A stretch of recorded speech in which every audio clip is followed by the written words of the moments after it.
There are many different ways to write a topic sentence and a first paragraph, and in this video I'm going to go over two specific ways. So in the first method, I'm going to talk about the Hunger Games, and my sentences might be a little bit less sophisticated than what you want to write, but I think it will be a good way to just help you learn about what this method is all about. So the first thing you want to do is begin with a generalization, but make it clear that this is only presenting one view. So, an example of that be, Katniss and Peeta appear similar at first glance. Then you want to support that generalization. They both come from a poverty-stricken childhood with unfulfilling relationships with their parents. And now you want to transition into what you're going to talk about for your thesis. So in this transition, we're going to use a word such as however, still, or nevertheless. In our example about Katniss and Peeta, our sentence is, Katniss and Peeta, however, have different personalities. And now we're on to our thesis.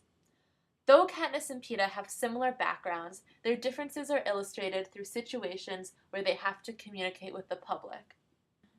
If you'll notice, we're including the opposing view in this thesis. In the beginning, we're saying that they do have similar backgrounds, but they are still different. It's really important to do that in your thesis because you always want to consider the other side's argument. So, our full paragraph now reads, Katniss and Peeta appear similar at first glance. They both come from a poverty-stricken childhood with unfulfilling relationships with their parents. Katniss and Peeta, however, have different personalities.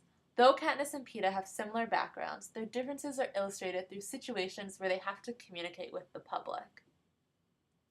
So moving on to method 2, we're going to use an example from the play Master Harold and the Boys.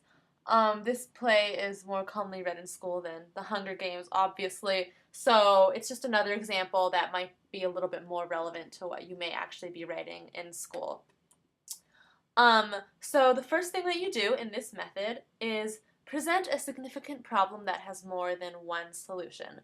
So this should be a problem that's prevalent in all of society, or maybe a big question that involves different moral issues and moral reasonings.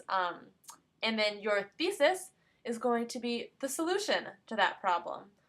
So, using the example of Master Harold, our problem is too many individuals do not realize they are racist and, in result, cause a detrimental society. People against racism, however, are quick to judge racists. They do not consider the complexity behind racism, or that it is difficult for a person to stop being racist. Thesis. By demonstrating that Hallie's racism is a product of his own environment and not his own fault, Master Harold and the Boys reveals how racism is better understood as a disease, the cure for which requires society to examine the entire environment in which racism occurs.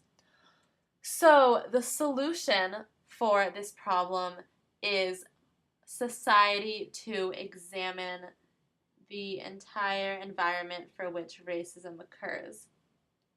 And so that's an example of how to have an introduction paragraph that states a problem and a solution in its thesis. So I hope that you found these two methods helpful and that writing introduction paragraphs became slightly easier.